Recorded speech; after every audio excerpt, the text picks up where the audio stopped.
Hey guys, Bryan here from Liquid Concepts. So today we're going to talk a little bit about how to hydro dip flames. So we've had a lot of customers that have requested how to hydro dip flames. So we thought we'd shoot a quick little video, show you guys a few things on if you're getting started on doing any hydrographics and you've got a flame pattern or a customer that's requesting a flame pattern, then of course, this is definitely the video to watch. So let's get started. So this is just one of our standard flame patterns that we have. Now this one is actually more of just a universal flame pattern. And what I mean by that is that if we roll this out and we actually flip it over here, you can see that this is what I would call a non-directional flame pattern, in the fact of the flames are just kind of going every which way. There's not a direction to it, things like that. Now, of course, we do have some patterns that are more of a directional flame. So you definitely have to keep that in mind whenever you are dipping a part, because let's say that you have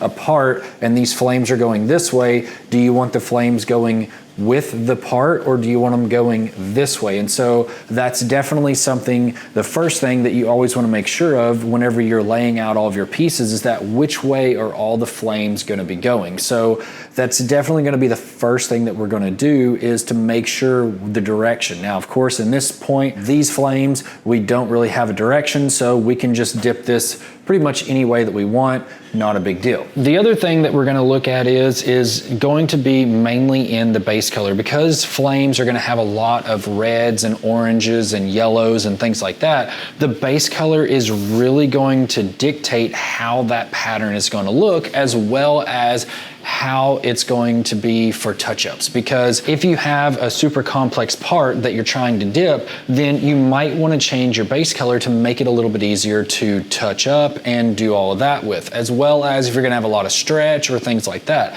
And so what I've got here is, of course, a piece of paper, and then I've got some yellow tape on here, and then I've also got just a piece of red vinyl. And so what I want to show is mainly the difference between how this looks right here. And so we can see that we've got a lot of white in right here, here, and here. And then the yellow part that's over here, these white areas, they are actually turning more of a yellow. So the yellow to white is not really that big of a deal. So if we watch right here, and then I put this yellow underneath it, we can see how much of a difference that it does make. And so with the white to a yellow, of course, everything's gonna look a lot more brighter with the white, a little bit more kind of just a yellowish color with a yellow base. But then whenever we throw the red underneath it right here, it's definitely going to change it quite a bit.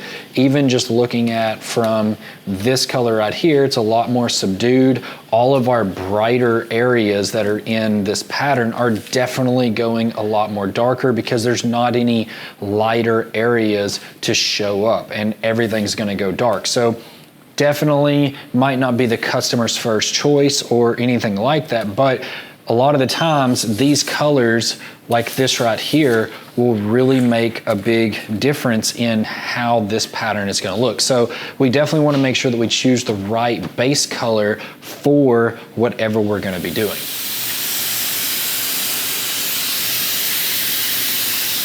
So of course, we always want to make sure that everything looks glassed out, which it does. And so now we can take this, and of course this is definitely going to give us the most vibrant colors, but we can go ahead and dip this down into the water just like this.